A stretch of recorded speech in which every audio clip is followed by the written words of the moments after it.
fall or the fall of 2013, at the 26th Annual Northern National Art Competition in Rhinelander, Wisconsin. But she also has a piece in another international show in Santa Fe, California.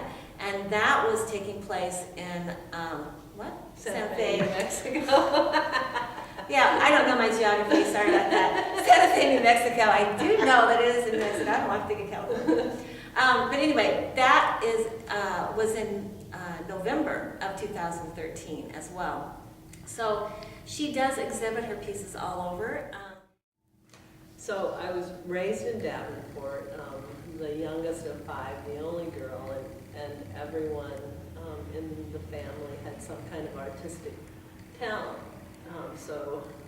It was always the art teacher was saying, "Oh, you're so-and-so's sister, and you can draw too."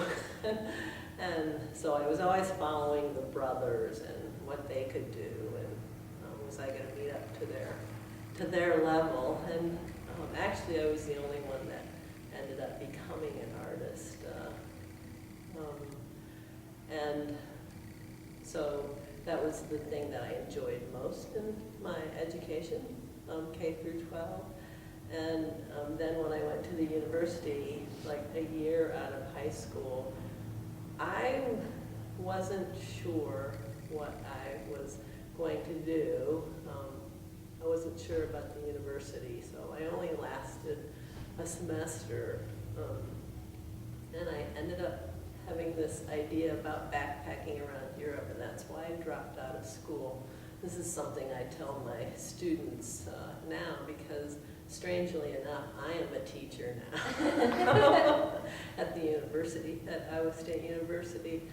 And so dropping out of the University of Iowa, I went back to work for that summer to earn enough money so that I could backpack around Europe, and I ended up doing that for 6 months.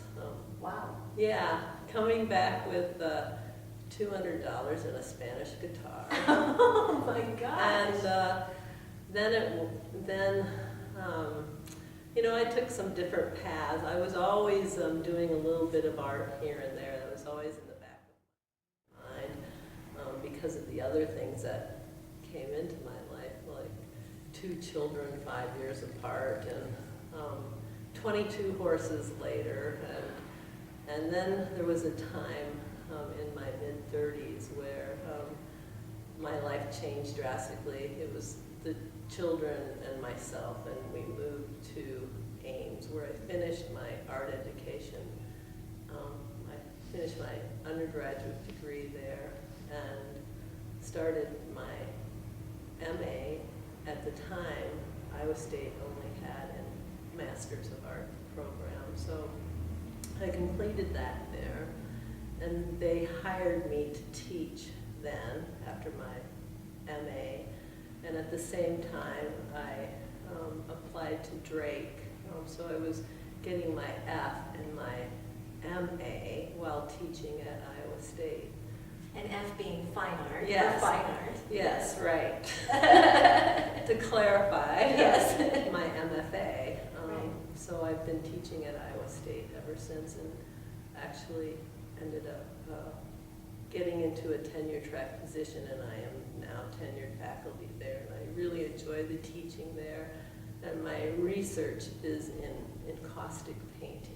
Yeah, and that is something I discovered most people do not know what that is.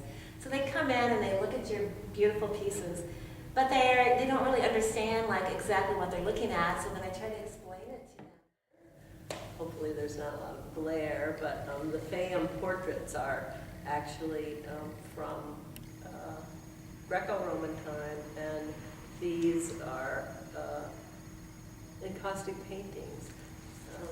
And so prior to the Fayum portraits, they used encaustic painting to seal the ships. This is a very famous Fayum portrait. And these were wrapped into the mummies, and many of them have survived beautifully and can be viewed in various museums throughout the world.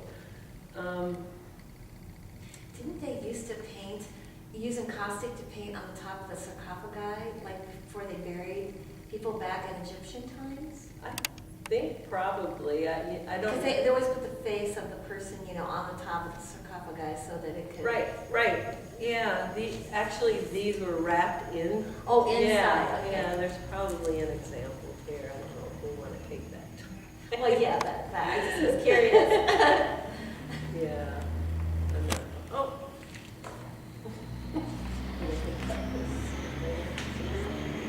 Well, let's skip that part. I'm not finding what I need to find in here. Yeah, so it's a very ancient technique, and I had seen encaustics off and on in various museums. Since I started going to museums, that it might just be a little highly detailed, realistic still life, and I was always curious, what does that mean in caustic, and how do they do that with wax? And in 2002, I think, is when I saw an encaustic workshop actually in Santa Fe, and California or?